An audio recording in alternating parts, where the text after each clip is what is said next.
আসসালামু আলাইকুম। লার্নফ্লুয়েন্সি চ্যানেলের পক্ষ থেকে তোমাদের সবাইকে স্বাগতম এবং আমন্ত্রণ জানাচ্ছি আজকের এই ক্লাসে। আজকে আমরা আলোচনা করব নবম শ্রেণীর বাংলা বইয়ের চতুর্থ অধ্যায় থেকে। আমরা মূলত আজকে বাংলা বইয়ের চতুর্থ অধ্যায়ের ৮৩ পৃষ্ঠায় যে ছকটি রয়েছে সেটি সমাধান করব, যা তোমাদের বইয়ের 4.1.3 শব্দের লগ্ন খুঁজি এর অন্তর্গত। চলো আমরা আলোচনাটি শুরু করছি পরম করুণাময় মহান আল্লাহ তাআলার নামে।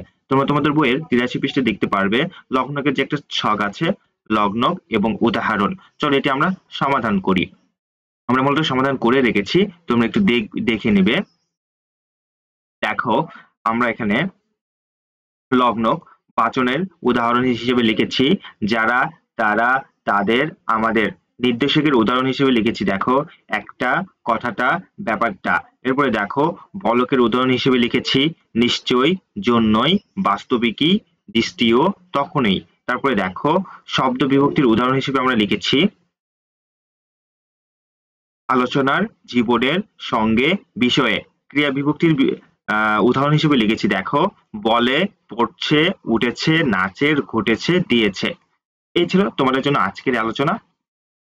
এর আগের আলোচনাগুলা তোমরা আমাদের লার্নফ্লুয়েন্সি চ্যানেলে পেয়ে যাবে। ভিডিওটি ভালো লেগে থাকলে লাইক করবে। আমরা ধারাবাহিকভাবে এর পরবর্তী যে সমস্যাগুলো রয়েছে সেগুলো সমাধান করবো ইনশাআল্লাহ। ভিডিওটি ভালো লেগে থাকলে লাইক করবে এবং অবশ্যই লার্নফ্লুয়েন্সি চ্যানেলটিকে সাবস্ক্রাইব করবে। ভালো থেকো, সুস্থ থেকো। আসসালামু আলাইকুম।